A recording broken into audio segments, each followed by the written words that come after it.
strange substance found by a southwest Arkansas man be part of a government test? Well, that's the question at the heart of a phenomenon called chemtrails, now getting widespread attention. Well, they say the government is dumping chemicals on us to control or manipulate the weather. And they say the unusual-looking jet trails in the sky are actually chemical-laden chemtrails. People say the government is up there in airplanes spraying all kinds of chemicals to change or manipulate the weather, leaving what you see there, and they call that a chemtrail. So what I look up there and I think are contrails, you're telling me are chemtrails? Yes, that a contrail would be dissipated by now. And it's interesting, Dale and Christina, this is of interest not just in this country, but European countries and frankly all over the world. A lot of folks interested in it. Well, Dave, you mentioned that climatologists and others who study the atmosphere believe that they'd be able to surely spot any kind of signs of an ominous plot. Our journey started in San Diego, California, where thousands of scientists, engineers, policymakers, and journalists gathered for the American Association for the Advancement of Science Conference. One of the topics was the artificial manipulation of the Earth's climate, also called geoengineering. During the meeting, scientists spoke about the plausibility of implementing geoengineering campaigns throughout the world under the guise of preventing global warming. One widely accepted theory was to block the sun by spraying something into the atmosphere. When they were asked about existing aerosol programs, they stated clearly that no such programs have ever been implemented. But strangely, these proposals sounded exactly like what people around the world are claiming is already happening. When I found out that the American Association for the Advancement of Science was going to be held down here and the main body of topics would be on geoengineering, I had to come. I had to be in on this. I had to hear what these top climate change scientists had to say. And that's the other question about chemtrails and whether geoengineering is being deployed right now without our knowledge. I don't have any personal insight into that, other than to say that I've worked in government at pretty high levels in the White House and at state government. I'm personally skeptical of that. But obviously, you never know what we don't know. Chemtrails. On the internet, they are cited as proof of the government creating clouds to combat global warming. They claim the American government, with the secret approval of the national government, is covertly using jet aircraft to spray population centres with aluminium, with barium and with strontium so as to reduce people's immunity and reduce the global population. I'm always a little bit suspicious because the government doesn't seem that capable to do something on such a large scale. That is not rain, that is not snow. Believe it or not, military aircraft flying through the region is dropping chaff. Small bits of aluminum, sometimes it's made of plastic or even talicized paper products, but it's used as an anti-radar issue, and obviously they're up there practicing. Now, they won't confirm that, but I was in the Marine Corps for many years, and I'll tell you right now, that's what it is. And what happens here, military jets, some come out of Key West Air Force Base, and they move up into the atmosphere, and they drop mylar strips. Some could be a little wider, some are small glass fibers that are coated in aluminum. And what the Air Force does is they take their military jets and they dump these out of the aircraft, they fall into the atmosphere, and some take as much to a day to fall down. This is inevitably military or something going on. The government, the Air Force, you see this kind of a pattern like this, you can rest assured there's something going on. They're actually little bitty magnetic and little bitty strips of, whether it's aluminum. Well, it's a nuisance to you and I to determine what's real and what's not, but it looks like it is a life-saving operation there for the military. The apparent motive behind this conspiracy theory is one world government. Order, I cannot hear. Mr. Speaker, I want to assure the House that both my ministry and my colleague, the Minister of Health, who have received correspondence on this issue, that this conspiracy theory does not have an iota of truth, and that the trails observed from aircraft simply come from jet engines. Question number 9 of order. And I think what an appalling example it is of the new Foreign Affairs spokesperson for the Labour Party that she's spreading conspiracy theories about the United States government. I think the House has heard sufficient. It is called geoengineering, fighting global warming by putting a chemical dust in the atmosphere and reflecting harmful radiation back into space. We take geoengineering to mean deliberate, large-scale intervention in the Earth's system. There are a variety of schemes that have been discussed for geoengineering. A classic example is injecting reflecting particles into Earth orbit. Nevertheless, there might be some good reasons to think about alumina. It turns out, first of all, there's been a lot of work on the environmental consequences of alumina in the stratosphere. The big deal really is that alumina has 4 times the volumetric rate of forcing for small particles as does sulfur. And that means you have 4 times less surface area for the same radiative forcing, and this is a much bigger deal, you have roughly 16 times less the coagulation rate, and that's the thing that really drives removal. So you could get away, we think, with much smaller mass fluxes. So that's why we see things like in the used aircraft patent from '89, they talk about aluminum. And that's why we're seeing in the surface water samples aluminum. And here's David Keith saying that aluminum has 4 times the reflective volume surface area. So they'd like us to think that we're talking about sulfur, but here they slipped up and let it out that aluminum is 4 times better to achieving their ends, and it sounds like it's going to be one they don't want us to know the effects of. The little picture is from a nanofabrication study, which shows you can make very high quality, and do this in just a jet in a very simple way, make high quality alumina particles just by spraying aluminum vapor out, which oxidizes. So it's certainly in principle possible to do that. There's a big literature that's already looked at that. And you could do that by either building new versions of these aircraft or even re-engineering existing aircraft. So there's some ideas of that. So you go to an engineering firm and you want this done. They don't say this is hard or unusual. They say, okay, yes, we could do it. Aerosol geoengineering looks like it is so cheap that the cost is basically not going to be an issue. That means that implementation decisions will be risk-to-risk decisions. The risk of doing it against the risk of not doing it. And it makes the problem of how we govern it fundamentally harder and different and novel. So I've told you this cheap to deliver materials to the stratosphere, and I'm convinced that's true. I don't think that will change. But I think the more we do research, the less easy this will look, the more complicated the environmental effects will look, and that's a good thing, because right now it looks too easy. So I think that if we do more research, we're likely to find out that it's harder and more complicated than we thought, and that the side effects are harder to manage, and that's a healthy outcome that will make it easier to do the management. Of course, the opposite reaction is possible. It's an empirical question how people will actually react to knowledge about this. Another reaction is to say, if these crazy scientists are so concerned about putting CO2 in the atmosphere, they want to think about these things, and that might actually mean we should be more serious about the risks of CO2 in the atmosphere. And by the way, it's not really a moral hazard, it's more like free riding on our grandkids. And by the way, it's not really a moral hazard, it's more like free riding on our grandkids. Numerous air quality studies, including from CARB, California Air Quality Resource Board, have named submicron-sized particulates as being particularly harmful for human respiration. Through all the discussions today, I have not heard any mention of this fallout, and has this been studied, and also the effects of a highly reactive metal like aluminum on toxifying soils and waters? The question is, what would be the effects of these materials on human health if they came down into the stratosphere, in particular small particles and aluminum? So the collaborators of mine working on the aerosol scheme are actually folks from Carnegie Mellon who focused on human health impacts. And while we haven't published it, that was the very first thing we did, was do the order of magnitude calculation in level pencil and paper, but with an expert on human health impacts about whether there could be an issue. And for aluminum or other particles, there are a lot of toxicological things that need to get looked at seriously.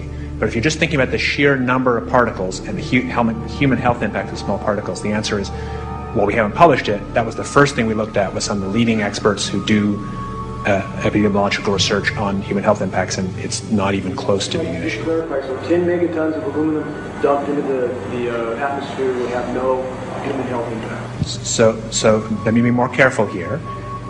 We're to separate out the toxicological. So the alumina, we've only begun to research and published nothing. Alumina, we've only begun to research and published nothing.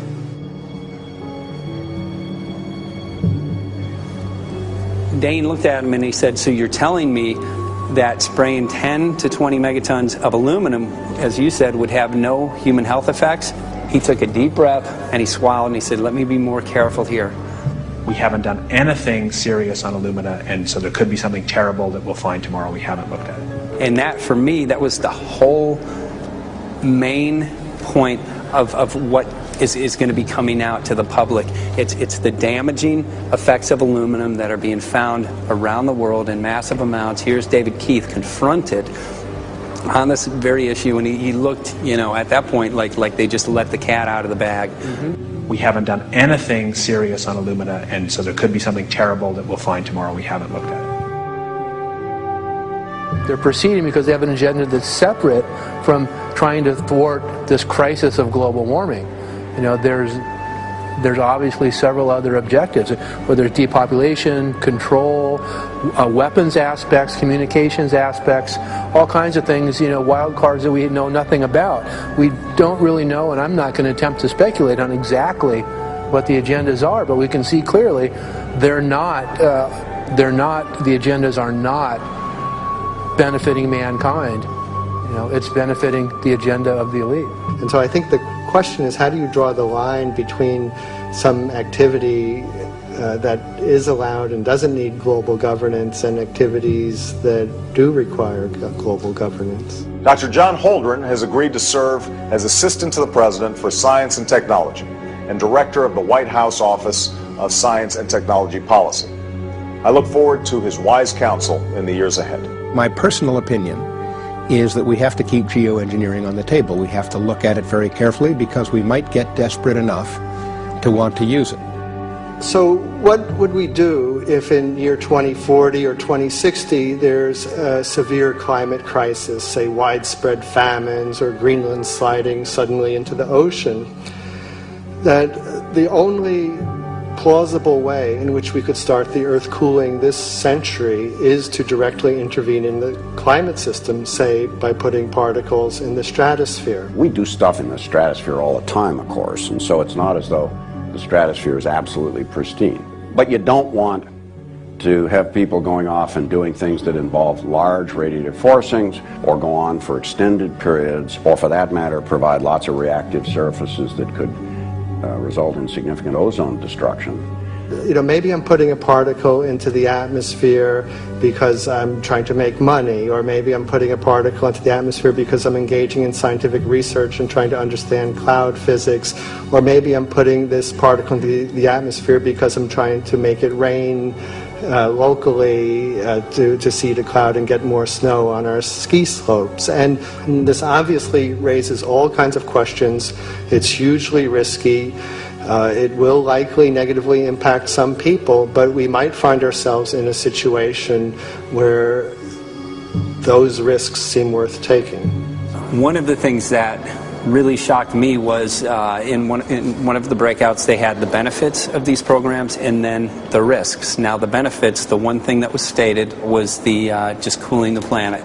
You know, some of the risks were ozone depletion, droughts in Africa and Asia. I got to tell you, I came away from this experience after listening to these scientists for 4 days of symposiums, really concerned because it's clear now that they are justifying, rationalizing, and looking to legitimize some really, really horrible impacts, further impacts on our environment.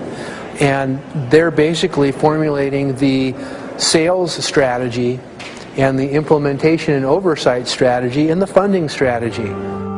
After San Diego, I was shocked by the programs that had been proposed. I decided to write about it. That night when I finished, I sent the article to an online publication with my email address attached. When I woke up the next morning, my inbox was flooded with responses from around the world. Why? Because I had just broken a story on aluminum in geoengineering models, which I had no clue at the time that very few people knew about. Now this metal, aluminum, is being found in massive quantities way above normal levels all over in rain, in soil, and in snow. After that, the calls started pouring in from people who were desperate for someone to investigate. That was the fuel that started the film. Before we started filming, we had the opportunity to sit down with one of our favorite authors and documentarians, G. Edward Griffin, to find out what he knew about the subject. I'd like to talk for a minute about an issue that's getting more and more attention. That's the issue which scientifically is called stratospheric aerosol geoengineering, also called the chemtrail issue. I'm very aware of the chemtrail versus contrail controversy. As far as I'm concerned, it's an open and shut case. I have been watching the development of jet travel from its very beginning. I used to live near the Los Angeles airport. Remember when the the first jets came in and landed, man, they made a big noise. We never heard a noise like that before. And we used to go down and sit at the end of the runway and watch these jets come in and take off because it was a novel experience. I've been watching jets all my life, and I know about jet contrails. I've watched them. They're vaporized moisture, ice crystals, and they get out there in the atmosphere, and then they effervesce and evaporate and then disappear, and you can see them. Plane moves along and the little white trail follows right behind it, and usually about 10 or 20 lengths of the plane or thereabouts, and then it's gone. And you can still see them that way, by the way, once in a while. So there goes a contrail. These other things we're talking about are not at all the same phenomena at all. These planes go by and they billow out this white smoke, and it covers the sky from horizon to horizon. It doesn't dissipate at all. And they crisscross each other. And you see this thing cover the sky and turn it milky, and then people start having trouble breathing, and then you hear stories about the aluminum and barium deposits that they're picking up and the residue. And you put it all together, and I don't see how anybody who's got their eyes open and their mind open can come to any other conclusion but that somebody is spending a lot of money and effort to spray the planet. The question is, why? I have my own theories, but I hope that there will be some good investigative reporters go out there and get us the answer.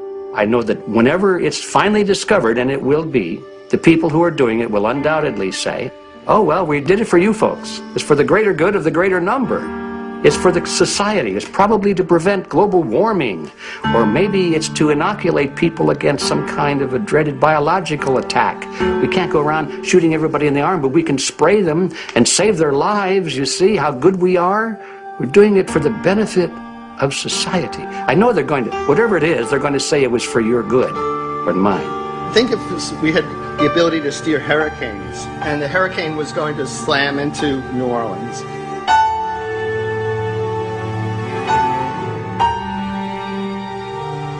And let's say you could steer it so it would hit Mississippi instead, where for 100, that means I would be willing to more or less kill 18 Mississippians to save 1,800 New Orleanians.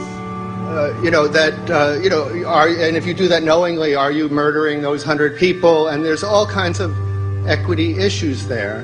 Now, also, we might be wrong about our steering, and if we didn't do the research right, maybe our steering would intensify Katrina and even kill more people in New Orleans. And so this question of how do you develop the confidence to know that your intervention will reduce overall damage, and then how do you deal with the understanding that you might be damaging some people who wouldn't have been damaged before while saving people overall? The spraying appears to be mostly in NATO countries. I've seen it here in the United States, I've seen it in England, I've seen it in Scotland, I've seen it in Canada, and I've had reports from people who live in France. There's a grouping, there's a political grouping here of some sort. It's international in scope. It's not just an American phenomenon, it's international.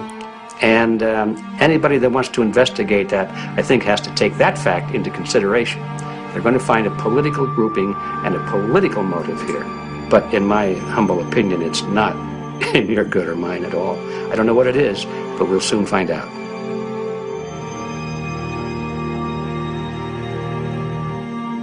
I'm sure that if you follow the old advice, which is follow the money, you'll come to the answer sooner or later. Soon we realized that we all shared the same need to get this information out there, to share with the public, to let people know what is being done. Ed felt so passionately about the issue, he offered to help us. Well, the main thing now, since it looks like the budget is going to be met, is to get it done well. We don't come off the tree knowing any answers at all. Yeah, we're not scientists. We're just asking questions, exactly. And we've got to be very skeptical about the answers. That's it's totally accurate, totally honest. Why can't people see this? They're not hearing it. They don't know. The facts are not being presented. We're very lucky, you know that? Look at this opportunity that's been dumped on us. I know. Opportunity. It's, well, this It unit. really is. It's, This is going to be a battle, I know that. A challenge and a battle, but I mean, why are we here if it's not for that? We're going to go to a short break with DJ Foxy. Can't go to get hold tomorrow, so it's going to be you for the moment. I'll call him again. So. Sounds good. I saw the sky crisscross with chemtrails, and I can't remember if it was in LA or I was on the road, but I had looked up one day and I thought, look at that. That's not the flight path, man. That was a grid, a regular grid over the city, and I couldn't believe my eyes. Milky white clouds. And, you know, it all seems very obvious, and now the evidence of what we have on the ground with the aluminum, the barium, strontium, and with what we see in the patents and what the geoengineers say are going to happen, I mean, for the everyday Joe, this is a slam dunk. This is a very delicate moment for the powers that be, because they're taking a covered-up operation like the tropospheric aerosol program, or chemtrails, Project Icarus, whatever, it's had many names over the years, and they're making it overt into a geoengineering scientific shield to deflect sunlight, because global warming's out of hand. So at this very moment, the belly of the beast is right above us with no armor. Whether people believe in chemtrails or not, the geoengineering should be scary enough. And when people learn about geoengineering, chemtrails will then become apparent, because they're the same. So you're talking about global conspiracy here. Geoengineers propose doing this on a global level. Off to Redding, California. Guess this is the second step after the 8 AF meeting. We'll see what we find.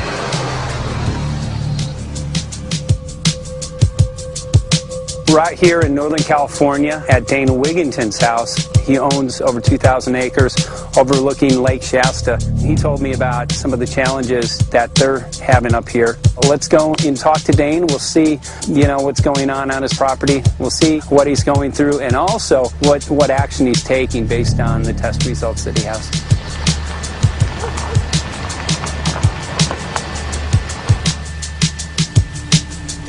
As you know, I have a background in the energy fields.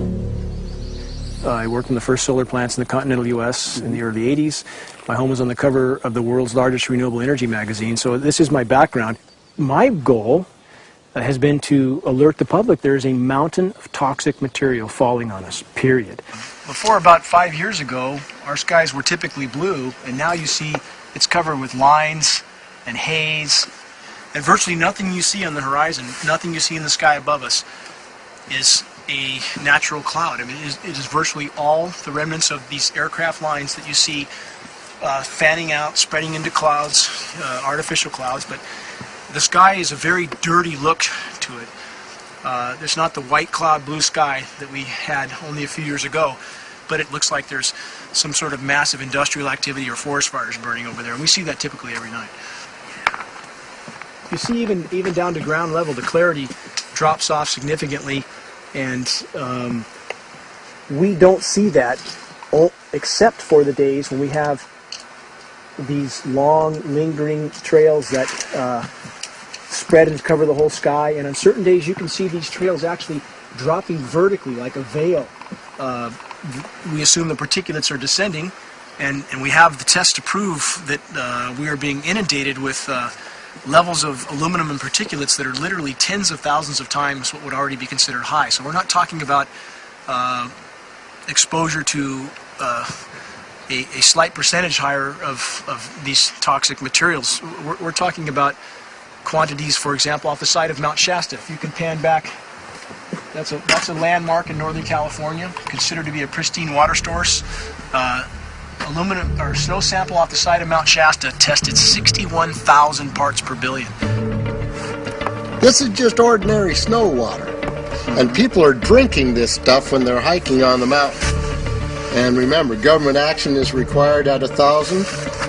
This is 61 times over the government limit, and our hikers are drinking this poisonous water on Mount Shasta Mountain itself. Barium, 83. Strontium, 383. So this summer, the people climbing are drinking poison. Basically. I certainly wouldn't want to drink 61,000 micrograms per liter of aluminum. And again, we've already seen in 5 years soil pHs in this area that have escalated 10 to 12 times, and we can prove that conclusively. Well, this is not speculation. We can prove conclusively that these metals have been in the rain. We have duplicate samples. Bachelor of Science in Forestry, International School of Forestry at Missoula. Master's in Zoology, specialized in aquatics. And 35 years with the U.S. Forest Service as a wildlife biologist. And before that, several years with the USDA Soil Conservation Service as a soil conservationist. Also have run the botany programs, range and grazing programs. And I continue that today. Right now I do a lot of master gardener consultation work. When I started this garden back in about 2005 or so, the pH here was 5.5, 5.6. This is the old soil survey of the county. You can look at the page right here. This is my soil right here. It's a Dietz 125, 126 here at my house. And here, the soil reaction pH should be between 4.5 and 6.0. And over there in the pure mud, it's even a little darker. It's 6.8 right there. And what can this do to plant life and ecosystems? Well, you haul one of these things out and you start looking at the little things that are crawling around the soil. A lot of times they aren't there anymore. The little soil arthropods that you can barely see on a microscope, you can actually see movement with this. Little tiny macroscopic, look like little moving pieces of dust. Those start to go away. They're not gone entirely, but they start to go away. This is black oak acorns. You know, this is pieces of cedar wood. You know, come on, folks. This should be very acid, and I'm getting 10 times higher than expected. And there's something really wrong here. But you can see all those reports, lots of them. Have over 20 reports here. Well, at least 20. I'd say it'd be closer to 30. All revealing dangerous amounts of aluminum and barium. You know, the science is there that something funny is happening, and the naysayers say, well, so what? Isn't neutral good?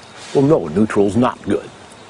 Neutral is not good. If your soil is supposed to be 5.6, it should stay 5.6 if you want the forest to be healthy. And if you want to grow a good garden, you have to keep your pH around 6.0, 6.5. I think that we just need to wake up and just look at what's happening, because we can't just ignore it, because it's going to get worse and worse if we just keep ignoring it and pushing it away like, oh, that's nothing. There was mason jars, and they were brand new, sterilized, and that's what we catch the rain in. And then there was a HEPA filter that we tested the air with. Okay, so you caught rain and then you basically filtered air. What did you find? Aluminum and barium.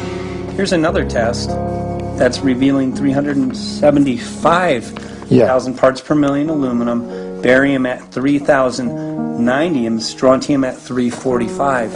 Yeah, that's from a lined pond. With EPDM fish-safe pond liner. There is no chemicals, manufacturing materials at all in that pond liner that's available to the aquatic life. It's designed for that purpose. The well that feeds this pond has been tested and retested. Indeed, no detectable aluminum, zero.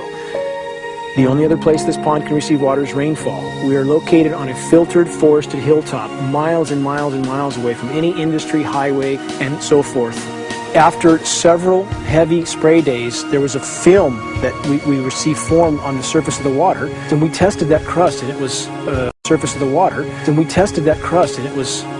aluminum and barium. That after a year and a half's accumulation had 375,000 parts per billion of aluminum in it. It's literally toxic. We can say conclusively that what we see in the sky matches expressly what's outlined in numerous patents, and the materials on the ground match those patents. This material was not there 5 years ago. It is a recent phenomenon in the quantities it's in. It has escalated in some cases 50,000% in 5 years in the case of aluminum. From our original baseline reading of 7 parts per billion, which was already high, it has escalated up to 50,000% in 5 years. And we've seen profound changes in that time. Dr. Leonard Time, PhD in chemistry, I cross-checked with him, and he says the oxides of aluminum, barium, and strontium will drive your pH into the close to from an acid soil like this up into the neutral. There's no question about it. And that's exactly what you see happening. Wow. I have a doctorate in inorganic chemistry from Oregon State University, in which I was working with different metals and oxidation states, and then did a postdoctorate work at Brandeis, where I was working stabilizing off oxidation states of different metals. The goal is to sort of figure out how everything fits in the dynamic equilibrium of life. I was working with Francis up in Mount Shasta, and he showed me some rainwater analyses that had to do with levels of aluminum, strontium, and barium in the atmosphere. So I feel the major toxin in these chemtrails is the aluminum. And from the levels we were looking in at Mount Shasta, this is totally, totally unacceptable. When you get to metals and biological systems, you're no longer talking about the bulk aluminum that people think about when they're drinking from soda pop cans and that. So once it gets to the aluminum oxide stage, it just forms a plaque within your arteries and shuts down life. When you take elements that normally aren't out in the environment and you start putting them in the environment, it raises some serious red flags. Aluminum is a very specific, nasty and biological systems. It takes that site and it never lets go, and it shuts down the site, and that's it. And so as you accumulate aluminum over time, it causes major neurological damage because it ends up as aluminum oxide that's essentially stuck in place and can't be flushed out by normal systems. At the core of everyone's condition, there's always some level of toxins. And aluminum is known to have cancer-causing effects. The half-life is decades. I think that we should be working on taking more of these toxins out of our environment instead of adding more toxins in. It's very concerning that if we add more toxins to our environment, that will be increasing the rates and risks of cancers. Even one patient is not worth it. So sad that they would consider putting aluminum in our environment to affect something when they could be causing so much more damage. Wherever the material is coming from, it is there. The amount of metal falling on us cannot be disputed. Absolutely, this is not speculation. The amount of metal in the last 4 years, as I said, have increased to a degree of thousands of times, and California Air Quality Resources Board has studied the aerosols from China. These metals are not amongst them. Mike, the reason I've chosen to focus so primarily on this issue is I feel all other issues are secondary. What could be a greater priority than not being able to walk out your door and take in a breath of air without sucking up heavy metals? If our land base is being poisoned, if our waters are being toxified, what will we have left to work with? Whatever we choose to focus our time and energy on, whatever our political beliefs, that this is a common ground for all of us. We must have air that we can breathe that's not full of toxic chemicals and metals. We must have water that's not completely laden with whatever is being emitted from these aircraft. And if people stopped to consider that the atmosphere is as thin as a layer of paint on a basketball, it is an extremely thin layer that allows life to exist on this planet. To simply treat it as a physics lab and experiment with it until it is broken beyond repair is folly of unbelievable proportion. And if people understood that this sort of experimentation not only is going on, but has been going on for a very, very long time. Going back 50 years, there's been countless climate manipulation, weather modification programs that the vast majority of the public is completely unaware of. And if they think that this is not true, that certainly that somehow they would have known if it was occurring, I would ask them to look at things like Agent Orange and the things that governments do because they can, because there's no one to stop them.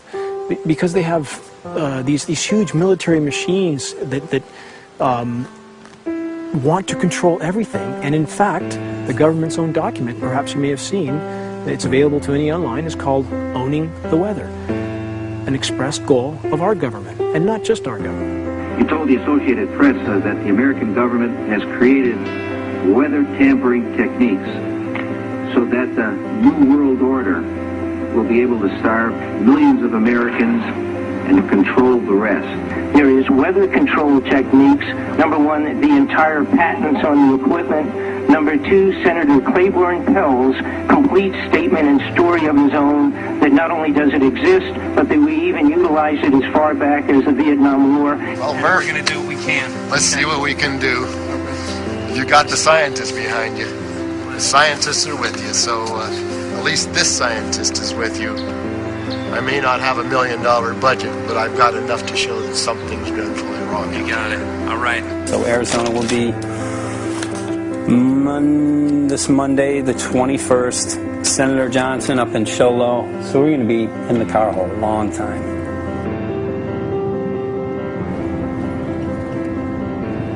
Well, it is such a pleasure. This is such an excellent place back here, I'm telling you, Michael. But you know what? We love it. It's so private and it's so quiet and peaceful. And please come in. My name is Karen Johnson. I served in the Arizona State Legislature for 12 years.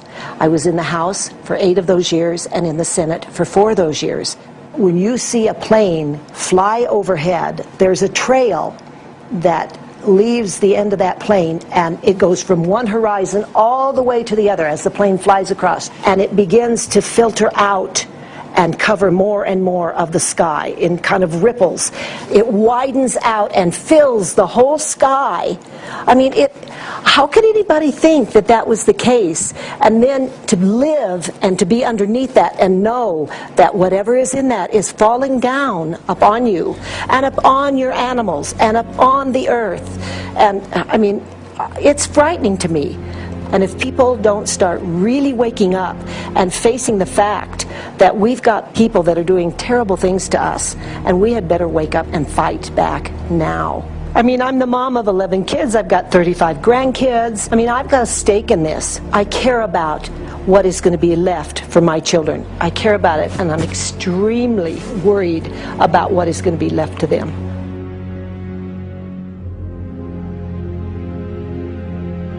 Aluminum is toxic, and we know that it's accumulative, and we know that we're getting more. So we're absorbing it in the air, we're drinking it in our water, so we are accumulating more. So the thought of more aluminum being dispersed in our environment in the way that you mentioned is very frightening to us and very disturbing to us.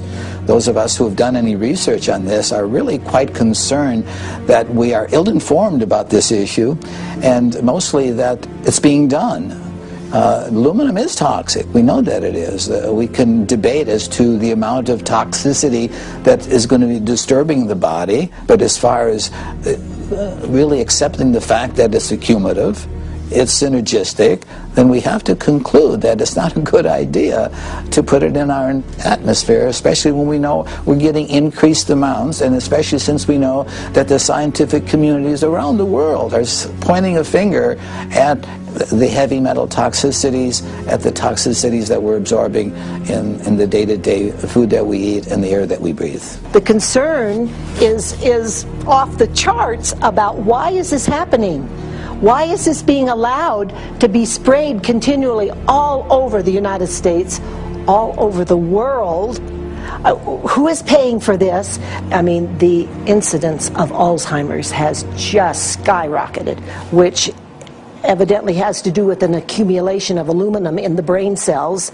I mean, I think almost every family has been touched by a member as they get older having Alzheimer's. And it's a horrible disease. And to say that, well, this just came because people drank soda pop out of aluminum cans, you know, when my father passed away with Alzheimer's and he didn't ever drink soda pop, you know, that explanation doesn't ring true with me. And so I'm wondering, how much did this chemtrail spraying back in the Illinois area affect him? aluminum and fine metal is an accelerant. A friend who's a firefighter up in Pine, Arizona for 20 or 30 years says that the wildfires now that they're fighting are way beyond anything they've seen before in intensity. And when you look at the air samples and you see the fine particles of aluminum, which is very flammable, and magnesium settling on the trees, this is causing unprecedented savage wildfire. But if you look at this, you can see these are parts per million. They sent this to me, and I just found this to be extremely interesting because we should have like 2 parts per million of aluminum in our air. And this is saying that there's 39,000 parts of aluminum. That's astronomical. Barium is high. I mean, these are way off the charts of what people should be breathing or what's coming down on them. And, you know, if people wonder why their health is deteriorating, why they're having to go to emergency rooms, why they can't breathe, you know, why they're getting Alzheimer's, this has been planned. We have elites, I don't know what you want to call them, one worlders, Illuminati, I don't know, whatever you want to call them. But with these people that don't care about the average person. They only care about themselves, their greed, their power, and if they eliminate, you know, 2/3, 3/4 of us from the planet, so much for the better for them, because then they don't have so many people to have to herd around and worry about. So this is a lot what this is about, and this is very, very alarming and scary. I mean, where is this stuff coming from, and why? Why is this kind of stuff being put out there?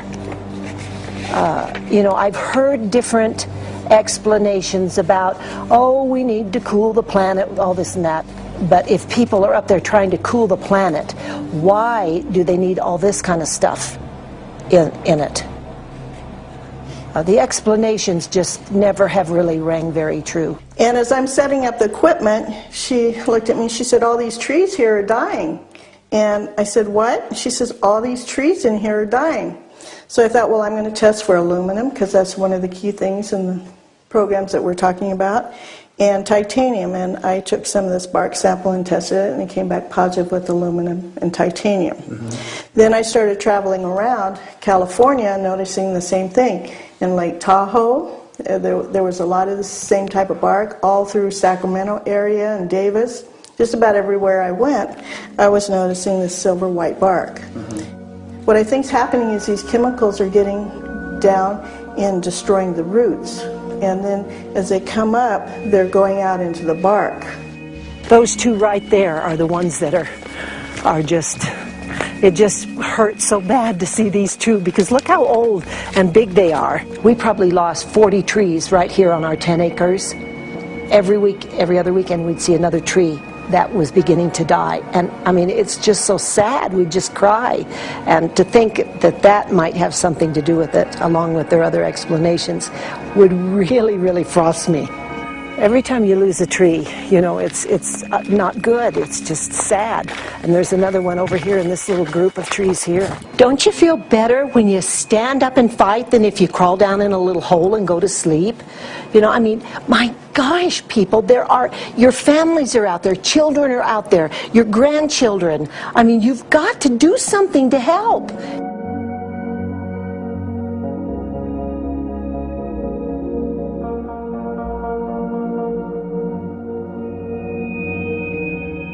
My greatest hope is to get people to question, and hey, if they don't wake up while we're there, I'm hoping to plant some seeds. We're going to the most beautiful place on the planet, Hawaii, to see what's going on, collect some data.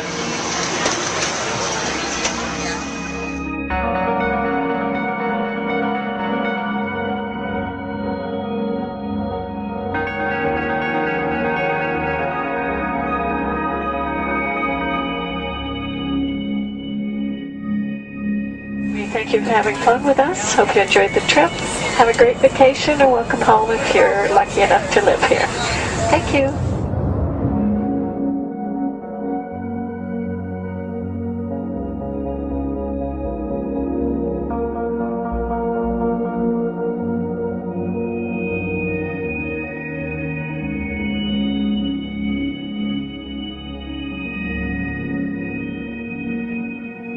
The whole valley's off the grid, so it's either solar, wind, or generators.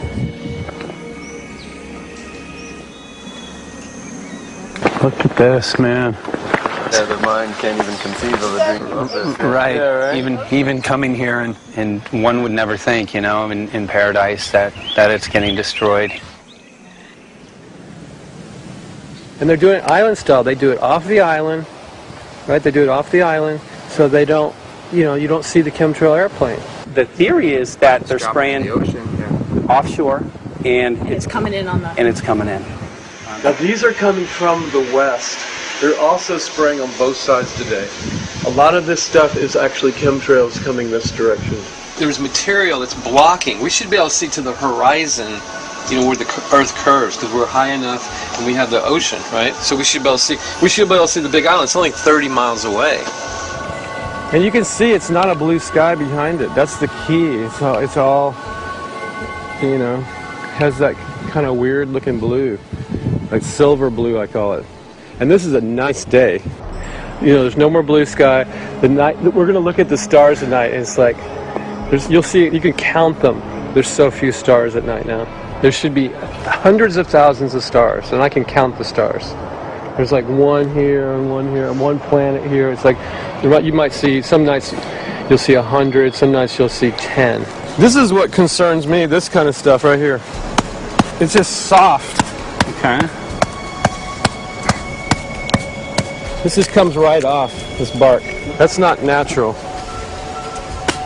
For I've seen hundreds of thousands of coconuts, and I've never seen it falling apart like that. Look at this, you guys. I've never seen anything like this. I used to trim trees all the time in the Big Island. I've never seen anything like that. That's why I'm concerned. Not an easy task that you have here on the island. I could see the skepticism because it is so far beyond anybody's reality. It's amazing. It's just amazing to try to look through somebody else's eyes. Like my eyes, I can see this, so it's like night and day. And other people, it's just the illusion is just so deep. What do you think would happen if everybody awakened to what was going on and what the plans were of geoengineers? I think they'd have a revolution in Hawaii if people really understood what was going on. What's your concern for? I know that you love the land here. What's your concern about the chemtrails? Well, that we won't be able to live here and grow our own food, and that our health is going to be compromised. You think it already has been? Yes. And the thing is that they're doing it every day here, every day. So it's hammering, micro doses every day. And then, of course, it's getting in the environment, and of course, it's weakening the plants. And it takes a couple years for this to actually weaken the plant. So we are asking for GMO taro. We're asking for GMO papaya because we can't grow our natural seeds. We can't be sustainable. We can't truly, you know, be here as God created us to be. So my friend convinced me to do a hair analysis on my daughter. So we went ahead and cut close to her scalp and got some really recently grown hair and sent it in. I was just sure that my daughter's hair was going to be so clean with the lifestyle that we live. And lo and behold, it came back and her levels were really high in aluminum. This is the chart here. This is the reference range, and this is where my daughter is. 23.1. Aluminum. The skies are covered with a white mist, and I look up at night anymore and I don't see the deep, dense stars that I used to, and I can't help but think this obviously has something to do with my daughter's health. I don't know where else these heavy metals are coming from. Yeah, I mean, look how old she is. Yeah. She's been isolated here. Here, and she's... here. Anybody looking at the situation would be like, this is paradise. This child should be like superhuman. Organic foam. And here you are getting all this heavy metal stuff. She has highest level aluminum on the chart. Never had a vaccine either. Folks, these people are playing God. They are playing God. They're manipulating the weather, and they're spraying stuff into the sky. They are trying to geoengineer everything, including your plants and trees and your ocean. Well, tonight, we're just hoping that instead of not looking at it, you'll start looking into it, because I really believe from the bottom of my heart that we are in a real crisis. I really do. They are proposing dumping 10 to 20 million tons of aluminum into the upper atmosphere. What does aluminum do? It changes the pH of soils, which is toxic to plant life. Also, it's very toxic to human health. Are they doing it? Well, let me tell you about my experience and what we found. We have much evidence that not only suggests, but I believe prove that they are happening. Jeff, what's going on? And as I promised, we're joined right now by a very special guest, Michael J. Murphy, currently on location in Hawaii. He's working on a documentary film called What in the World Are They Spraying? Michael, welcome to the program. Great to speak with you today.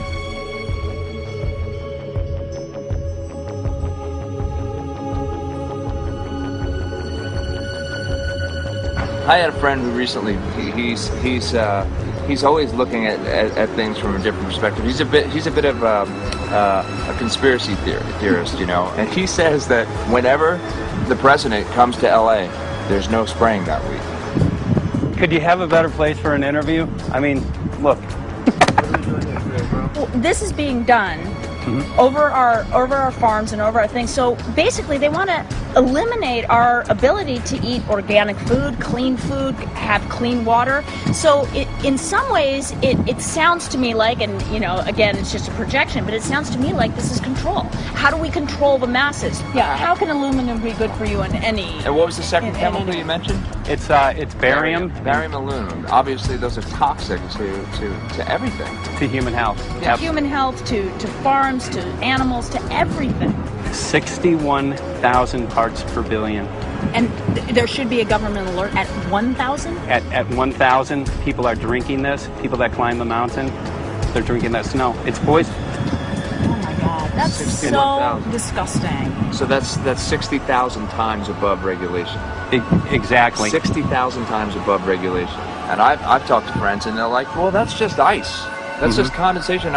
And I'm like, you can talk to a second grader. Ice doesn't float in the sky and spread out that way, you know? You're not an expert, but you're a concerned citizen who said, wait a second. Who's actually doing the research. Yeah, you're doing the research, and that's what we need to do as Americans and say, you know what, I want to know what's going on. I want to know what the FDA is doing to my food. I want to know what the government's doing with my air, my water, and the soil. And, you know, it's just great what you're doing, and I just, my kudos to you for bringing light to this subject. Put all of the theories aside, just what geoengineers are proposing and what's being found is scary enough. So we can just address that. And I encourage more people to just step up and ask questions and do what he's doing. So thank you, Michael, very, very much. Aerosol spraying aluminum affects everywhere, and we have a beautiful tropical climate which I believe might be in jeopardy. So we wanted to not only come and bring the message of what people were finding around the world, but encourage people to test for the aluminum, strontium, barium. Essentially, I think it was an effective trip. I saw a lot of people here in Hawaii, in Maui, awakened, not only curious, but willing to look into this deeper, and that's my only hope. This is one of the boldest moves, I think, from Ed Griffin yet. This is the taboo topic that nobody's supposed to talk about, and that is aerosol spraying. Now, we've got tons of documented proof of errant aerosol spraying. It just blows my mind that the whole essence of humanity has always been to look up into the sky and ask why. Though there are no limitations, there's endless space, an endless universe. Now, in the 21st century, we're not allowed to do that. Anyone who looks up and sees the giant grids and the X's in the sky that weren't part of our existence until just a decade or two ago is somehow called a kook. And the people that are the best and biggest proponents for the revolution and for liberty, they don't want you to talk about it because you could discredit them. it seems to be an industry that's being built up to milk the taxpayers by undergoing some kind of a giant global spraying program to make all kinds of money on the project, and they don't seem to care really what effect it has. They're not trying to experiment to see if humans can survive it or anything like that. They just want to get this stuff up. And then we discover, as we're going further down the line, that there are companies generating genetically modified organisms, or seeds, modified seed crops they're being engineered to resist the aluminum in the soil.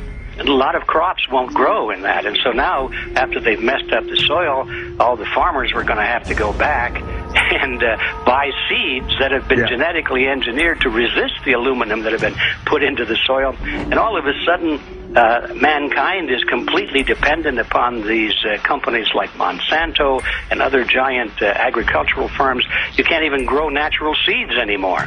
And we're looking at that. It's a shocking thing. I hope we don't find that that's true, but all the arrows right now are pointing in that direction. We get into cost-benefit analysis here because there's also HARP could be involved in this, geoengineering, as you guys mentioned, which is documented heavily in Dennis Kucinich's bill, that is the Space Preservation Act, which, by the way, I don't think got through Congress, and then Kay Bailout, as we call her here, Kay Bailey Hutchinson, also put together some legislation in order to qualify geoengineering, which again is supposed to save us all from global warming. But it is cost-benefit analysis because they can benefit on so many different levels. Ed, that's how they do everything, isn't it? That's right. And you know, there's an old adage: if you just follow the dollar, follow the buck, you get to the source of the problem.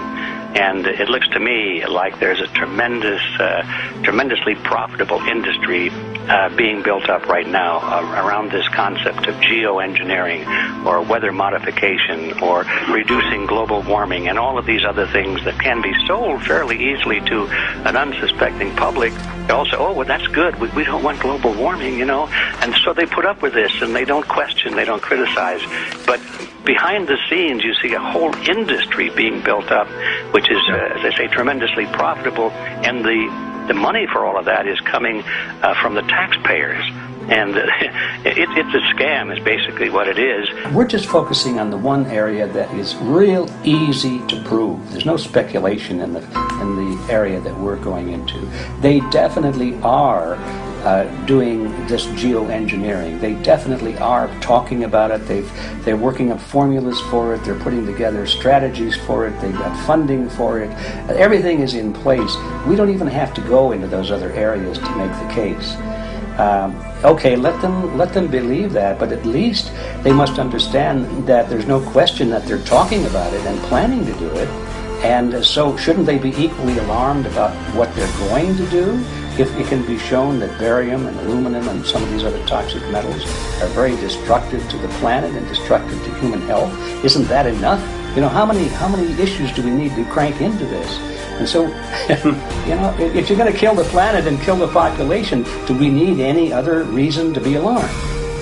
What in the world are they spraying? Thank God people are asking this question. That's all we want. We just want to be able to ask these questions. Our good friend G. Edward Griffin, all these years, Mike Murphy and Paul Wittenberg are doing this great effort with your help. This is a community effort to get people real information. What in the world are they spraying? Any final quick comments before we're out of time?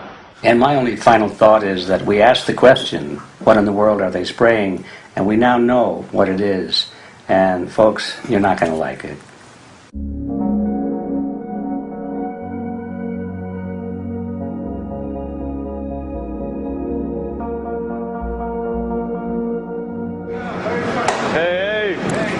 I'm Peter Vreken. I'm from Belgium. I'm 54 years old. I can't believe it myself. I'm a very happy and grateful person. We are doing the job the police, the Justice Department, or the Environmental Department should have been doing.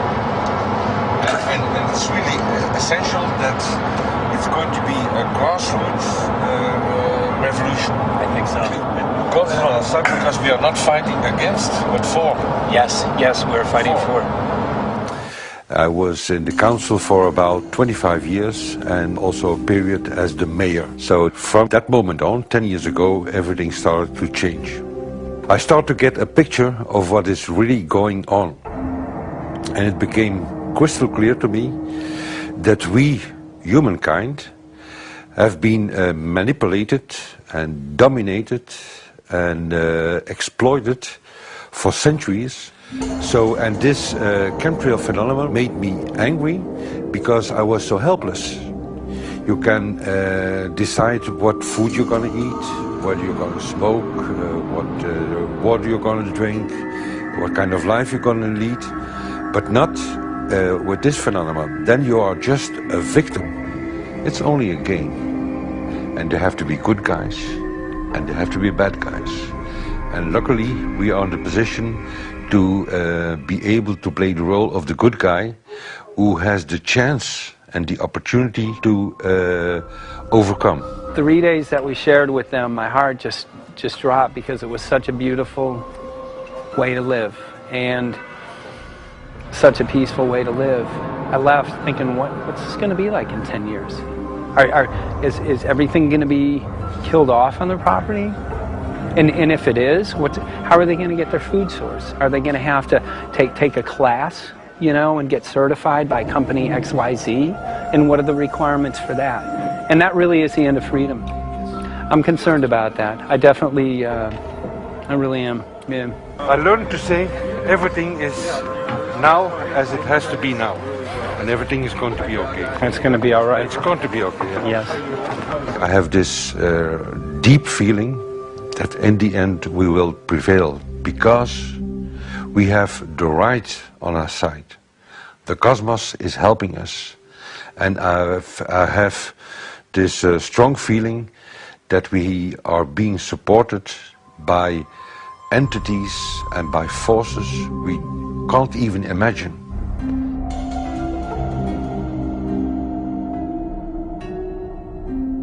Here for the first time we have this scientific proof that we are being spread. We are being spread, and it's incredible and it's hard to believe, but we are being spread. I think at this moment to stop is not an option. Once you know it and once you have a tool like this and an opportunity like this, that the issue of chemtrails or persistent jet contrails or whatever name you use for it, that this phenomenon is recognized as being real, publicly debated on. In the context of geoengineering, I think it's high noon to bring this to the public. This is what the sky is supposed to look like. These are old paintings. We forgot this, I'm afraid. In the years that I have been a medical research journalist, I have looked at many things, and I found the same three issues in whatever I'm looking at. And that is that we are being dumbed down, we are being made sicker, and we are being made infertile. Citizens gathered from around the world in Belgium for the first International Chemtrail Symposium. The event attracted leading professionals, politicians, and activists who discussed the health, environmental, and social implications of these programs. Today it's only going to be about facts, documents, figures, patents, licenses, everything that brings us to the truth. We have no other weapon against this vast complex than exposing and bringing their dark works in the light of the truth. We have the hope that by our efforts, more and more people will become aware of the fact that we are deceived by our leaders. So today, we, as a family, join forces with the people who publicly made known to the world that chemtrails are not a conspiracy theory, but a conspiracy fact. From the Technische Universiteit Delft in the Netherlands. Ladies and gentlemen, please welcome Koen Vermeeren.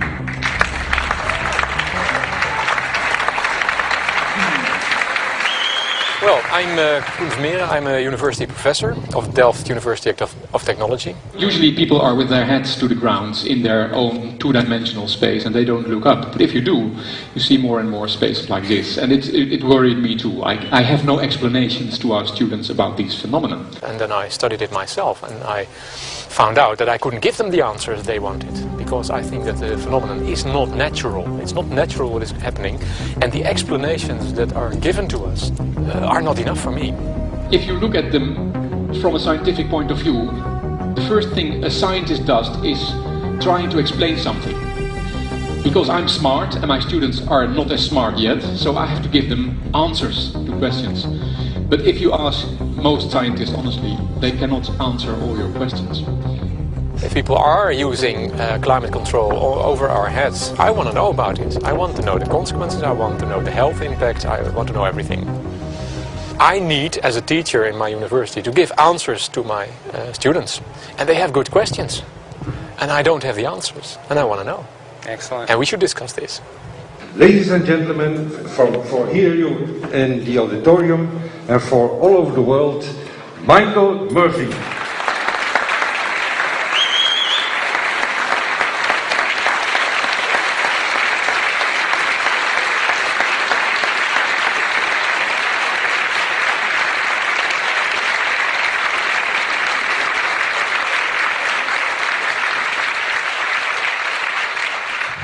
Well, thank you very much. It's definitely an honor to be here in Belgium.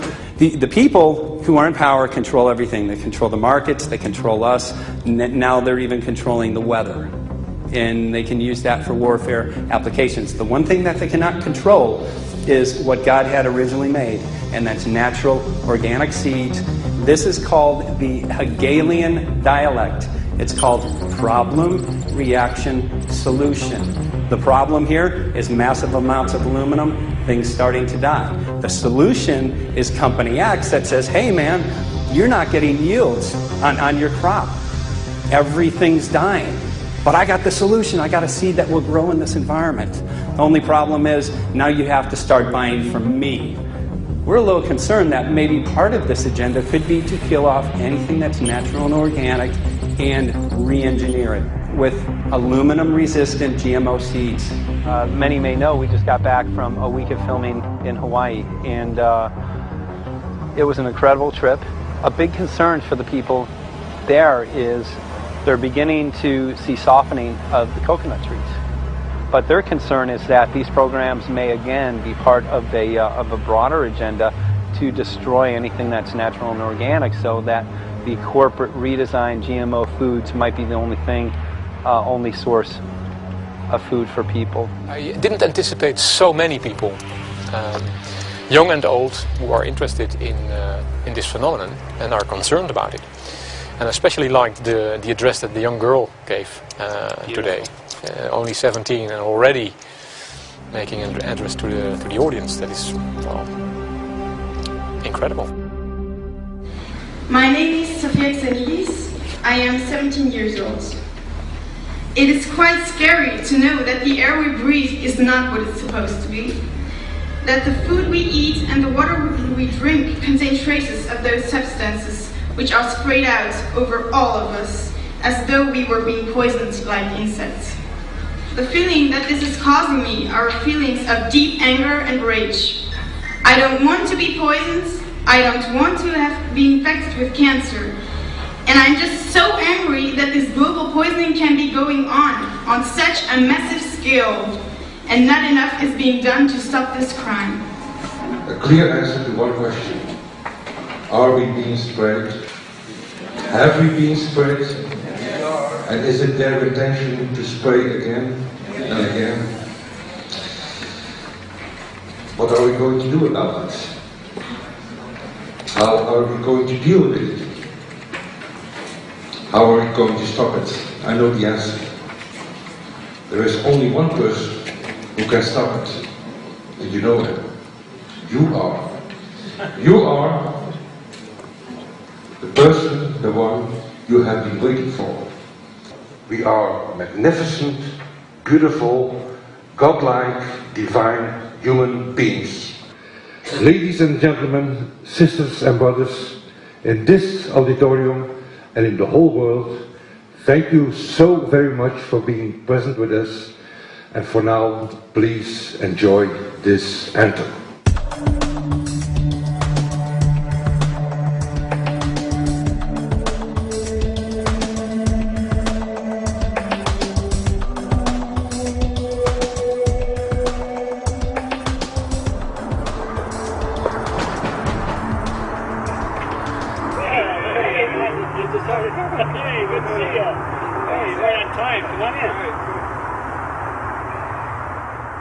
So, anyway, I'm glad that the weather's been good for you fellas so far. Just think if we were doing this in the wintertime, you might, if you're going to Washington, D.C., you might run into snow. Thank God we're not. That's right. You know, it's interesting because of the different weather modification programs. There's something like, I think, right around 32 in the continental U.S. alone going on. So the theory is that geoengineering is in part weather modification. You know, Mike, that's a very good point.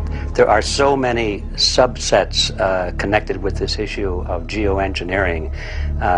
People are writing to us all the time with information about the connection to global warming, the connection to weather modification. Some people think there's a connection with Morgellons disease. Others think it's kind of a means of transmitting electromagnetic impulses from the HAARP antenna system up in Alaska and Siberia. Boy, it gets your head spinning. And each area, I think, is worthy of investigation, but we have so little time.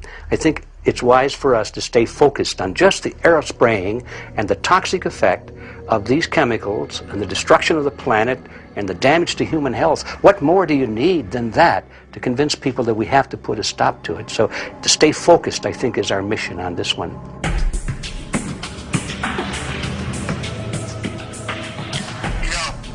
Jeremy, we had an idea. We know that you know the political system real well. Our idea was this. We have a ton of data and information that we've collected throughout our travels, and you know, we really think a good way to end the film would be addressing this to elected officials, some of the senators. So we were wondering this, if you might be able to come and kind of help us out and perhaps show us the way in how to get this done politically. But it sounds like a really good idea, and I'm also going to get to, in terms of researching who it is that we should really focus on talking to about this. At the very least, if we could make it impossible for them to claim that they don't know at this point, we can strip away their plausible deniability that they haven't heard of the data that points to geoengineering stratospheric aerosol operation already going on. At the very least, it should be very interesting to go to District of Criminality and put some people on alert. Yeah, you have a lot of enemies in Washington. That's where all the power comes together and the money, you know. So there are people there, I'm sure, that just don't want us to do this job. But I'm glad you're going, and you'll find out.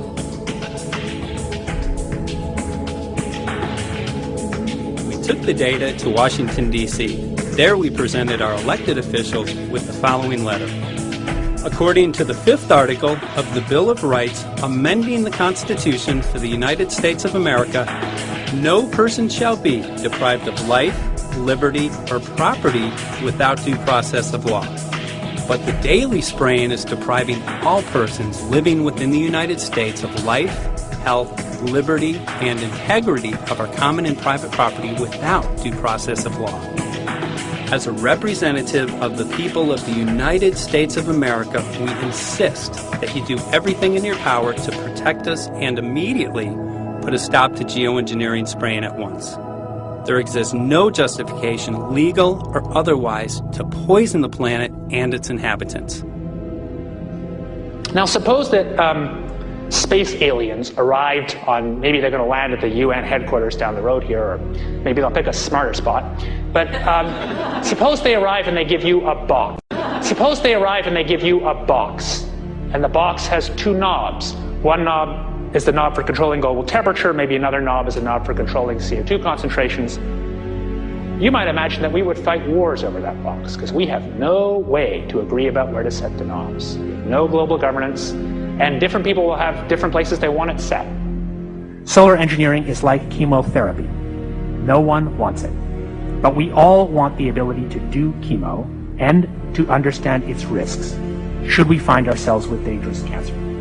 How long does it last up there? The lifetimes are years. What, years? A couple years. And then it what, precipitates out, or? Yeah, that's correct. No toxic side effects that we know of? The thing we always wonder about is the unknown unknown. Yeah. So if you're thinking about, say, the acidification, it's clear that's not a problem. There's several studies that showed that. Right. But of course the concern here is with so little research, there may be some unknown that comes out of that field that bites us. My name's Mike Murphy. I'm a filmmaker in from Los Angeles. We're covering an issue called geoengineering. Okay, thanks guys. Senator, quick question about the issue of geoengineering. I'm afraid I don't know what you're talking about. And wondering if you were supportive of geoengineers' proposals of spraying 10 to 20 million tons of aluminum into the atmosphere. I should really get a briefing paper on it before you get an opinion. Oh, not a problem. Are you aware of the issue? Not completely. At all? Okay. Do you have a letter from constituents, and people have concerns? Yeah, We're making a documentary about the I don't know. You guys have credentials to be here? Yes, we do. We pass through security as well. Endowed by our Creator. I think so. Please don't touch my property. You're lying. No, why? What did we lie? What did we lie about, sir? No, we're not. What are we lying about? Lying about what? That was a little unusual, huh? I haven't heard that.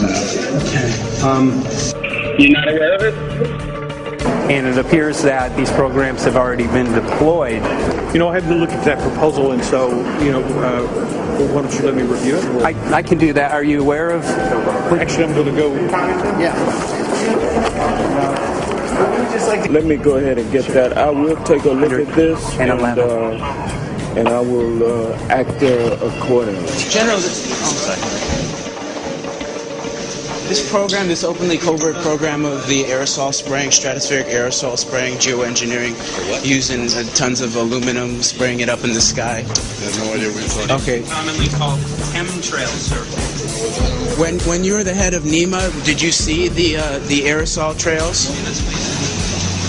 Mike Murphy, filmmaker in Los Angeles. Hi, sir. And we're covering an issue called geoengineering, and wanted to know if you're supportive of geoengineers' proposals.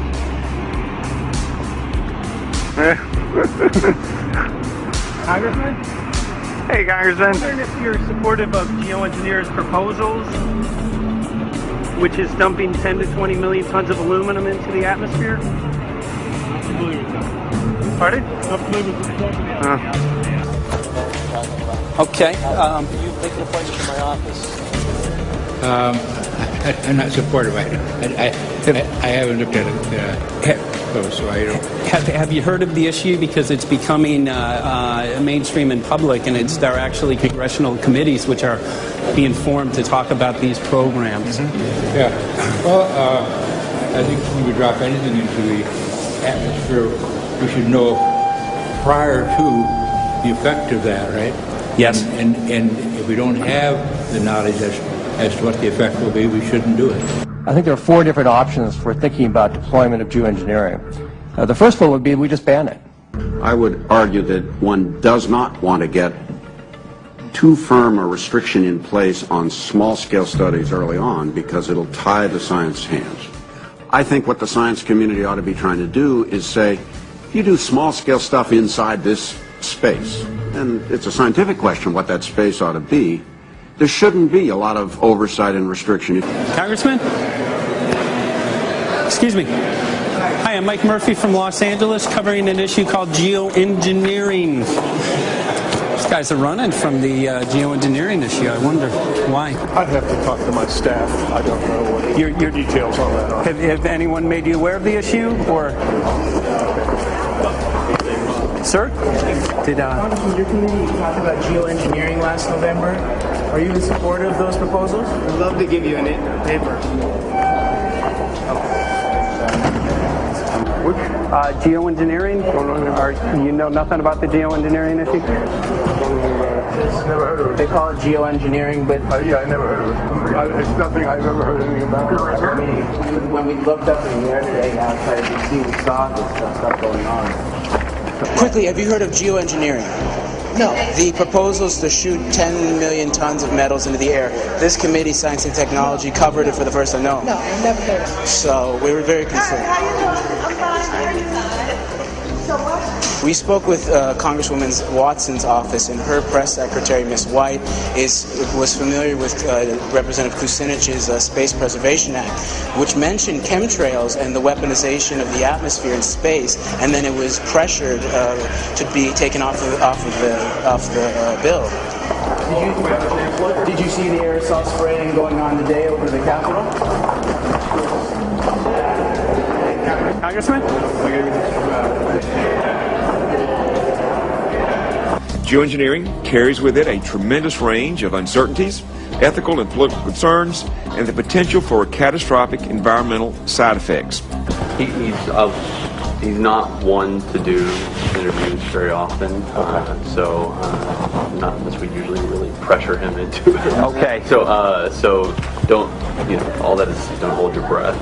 As chairman of the Committee of Jurisdiction, I feel a responsibility to begin a public dialogue and develop a record on geoengineering. We want to know if you're supportive of their measures by spraying 10 to 20 million tons of aluminum into the atmosphere? No, I think we need to have more research. Okay. And about the issue of current deployment, there's literally a mountain of evidence that many people believe proves the deployment of these programs. Any knowledge of that? No, there's certainly not a mountain of evidence, but I do support research into geoengineering, and I also support looking into the international governance of that. Okay. I hope anybody that has studied it knows, at least I think, that it's a radical proposal, and I hope we don't have to use it, but there may come that point in time where we do. Now, if we could provide you with the evidence that suggests that these programs are and have been ongoing, would you be willing to address this publicly? We've had about 3 or 4 hearings on it. We have addressed them publicly. Well, not about the proposals, but about the current deployment of these programs.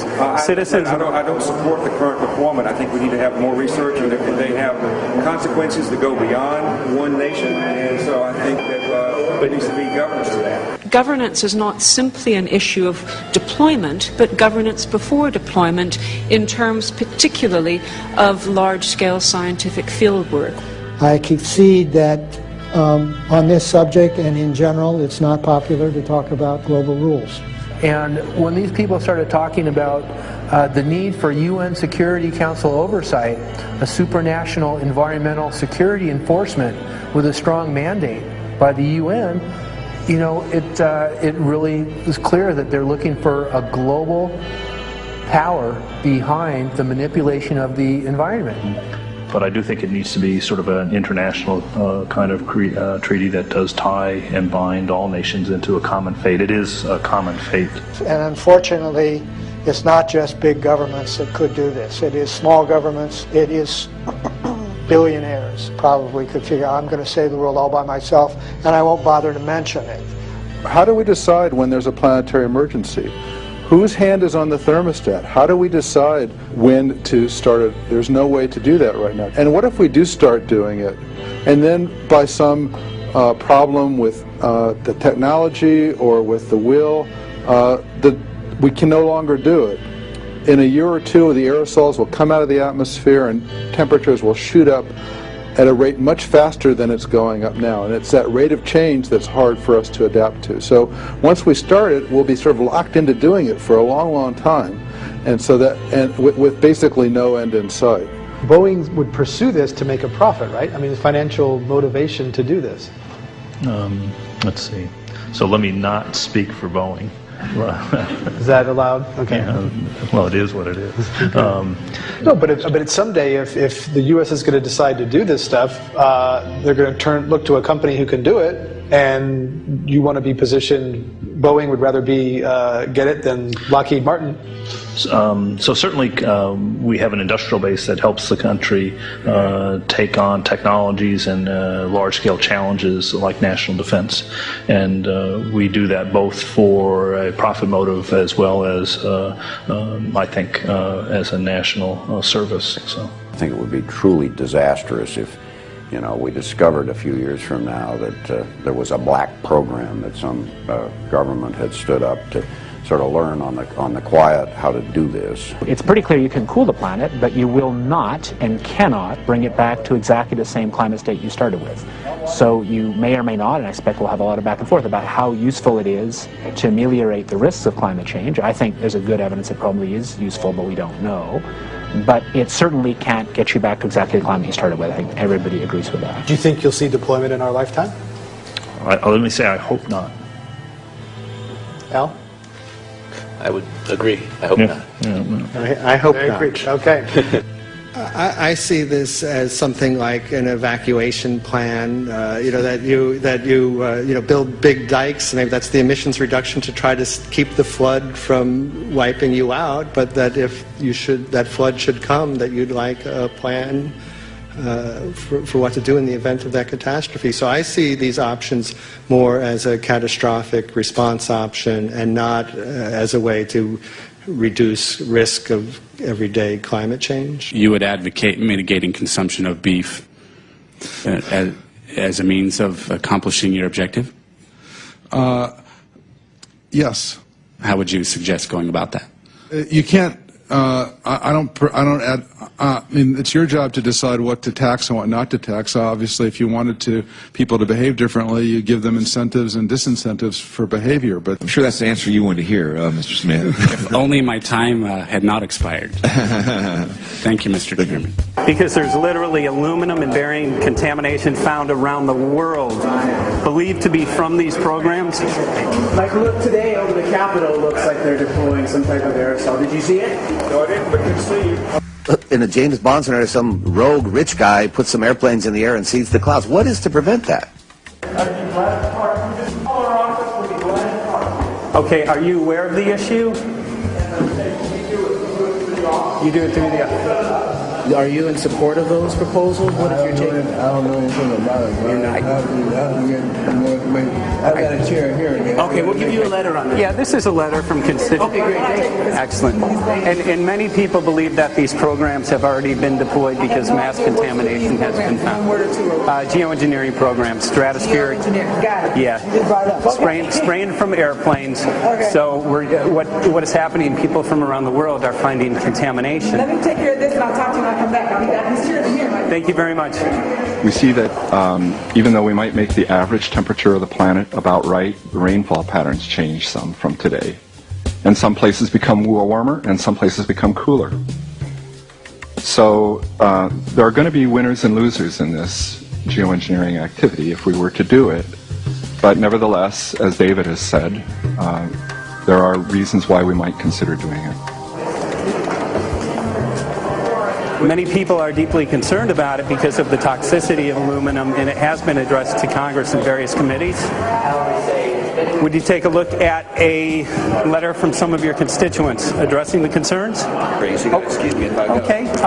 Can I give you a letter from constituents? Are you aware of their proposals of dumping? Gotcha. Thanks. Well, I'm not familiar with it, so I don't know what they're doing. Okay. Well, geoengineers are proposing just that, dumping aluminum and barium into the atmosphere. Why would they do that? Aluminum's a precious metal we can use. Well, the stated goal is to actually cool the planet. However, there's a...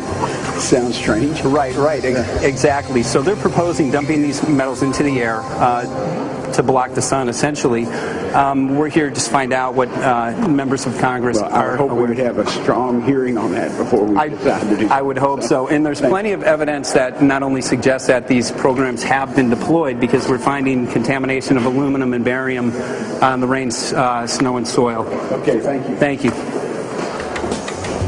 LA County has seen a 200% increase of Alzheimer's over the last decade. Tons of ground and water samples showing high levels of aluminum all around our state. Why don't you give me all the information you have I have some very good people I will assign it to.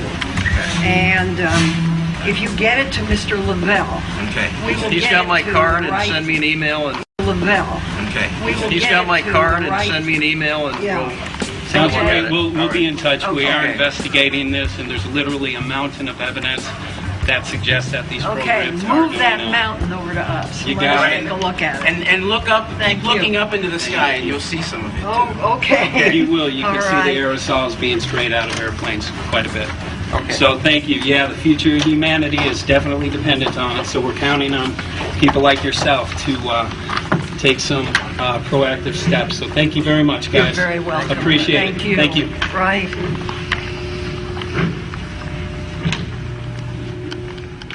A lot of Congress was running down the hallways to avoid answering any questions, looking for doors in the hallways. So apparently the war is against all of us, and we're all in a hostage crisis. People who took an oath to uphold and defend the Constitution are not only know this is happening, are participating in this. And all of us have a duty to stand up and speak out about it. Why is the water being contaminated? Why is the soil being contaminated? Why are aluminum-related diseases going up? And it's affecting all of us, and thus we all have the duty to stand up and speak out and get educated and stop this. For our own sake, for our children's sake, it is a crucial moment in history right now.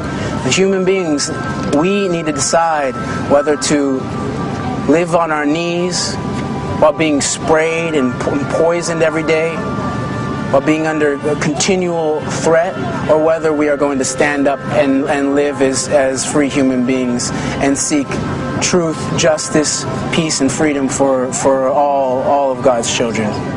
So as you can see, we're ending our film here in Washington, D.C. We've made many public officials aware of this. Most of them either denied any knowledge of this, or they simply were unwilling to address the situation with us. So as you can see right behind the White House, we do have aerosols behind us. The spraying has continued. What is the solution? Is the solution here in Washington, D.C.? Clearly, this is one of the solutions, but the solution is not only here, the solution is within you. This issue affects all of us so deeply. So you need to look inside. Please get active, get involved, start spreading the word with growing awareness. About 90% of the population, we believe, is unaware of this issue, which means 90% of the people who normally might do something if they knew are not doing anything because they are unaware. So please look into your heart, use whatever skill you have to get the word out. The future of humanity is dependent upon it.